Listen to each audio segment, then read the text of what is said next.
I'm Andy Eubank. This is Who's Your Ag Today, and we were at the Indiana State Fair on Farmers Day, Wednesday. A beautiful morning. It started early with the Indiana Farm Bureau annual traditional pancake breakfast. Who's Your Ag Today is with Don Vilwalk at the Indiana Farm Bureau Pancake Breakfast on Farmers Day. A great way to kick off any day, especially Farmers Day here at the fair. And it looks to me, Don, like a little bit of a late arriving crowd on a cool day, but a good crowd now here at the fair.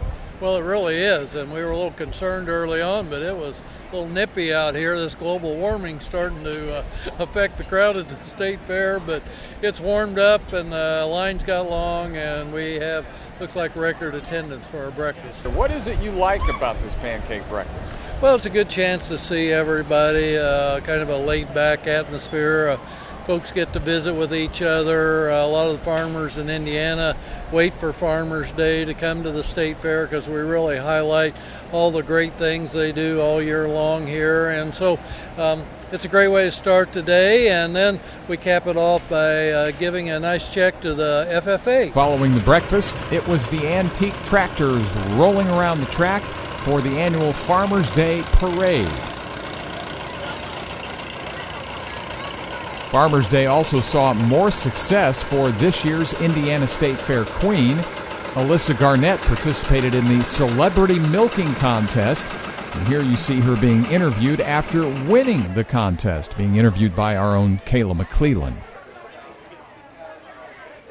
Of course, Farmers Day is a good chance to catch up with farmers and talk about the crops and how they look. Don Vilwalk and Scott Fritz provided updates. Yeah, southwestern Indiana, we've been blessed for the most part. Things have been very good. Had a few spots that didn't get rain, as we always have in Indiana. There are a few that miss a shower or two. Our beans kind of hurt there for a week. Well, I really think we're more concerned about the cool weather and the soybeans.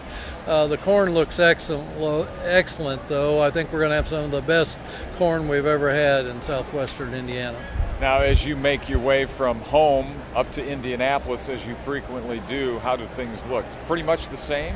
Well, for the most part, I think it's a really good crop. Hear anecdotal stories from all around the state, some pockets. Just talked to a good friend in Pulaski County. They've missed a few rains up that way. I know Howard County has not been as frequent as normal this year. So I think farmers all across the state, different pockets, can tell different stories. So Indiana will be interesting. I think we'll probably maybe a record, but it's not in the bin yet. Scott Fritz joins us here on Who's Your Ag Today with a crop update on Farmers Day. Scott from the Pulaski County area, and we're talking a day after USDA said record crops are out there in those fields. Would you agree with that based on what you see in your area? Well, if we back up a few weeks, and the crops were phenomenal, there was no doubt about it. Corn was good and green from top to bottom. Beans had a wonderful color. In our area, we had below normal rain in July. We haven't had a lot of rain so far in August, and the crops were starting to show that they could use a nice drink of water. Now, will we take those good yields off of corn? Maybe not so much, because we're filling kernels at this point in time.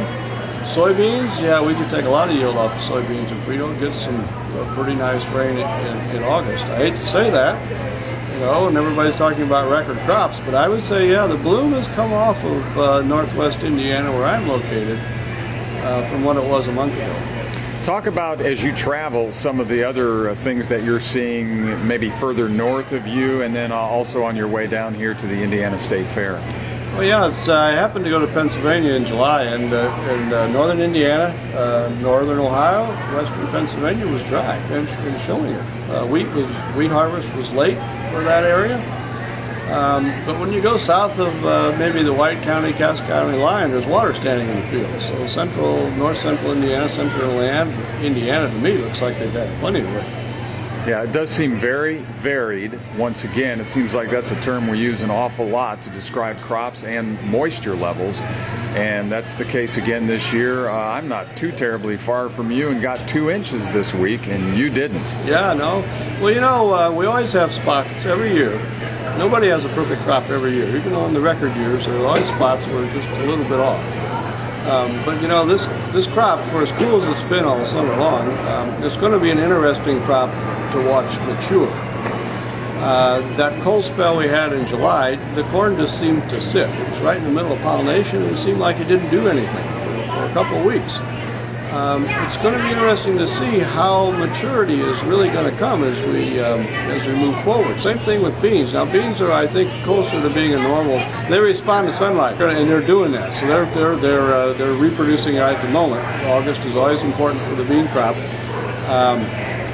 But in our area, a nice shower would really be appreciated. We hope you get it, Scott. Thanks for talking with us. Well, you're welcome. It's always a pleasure.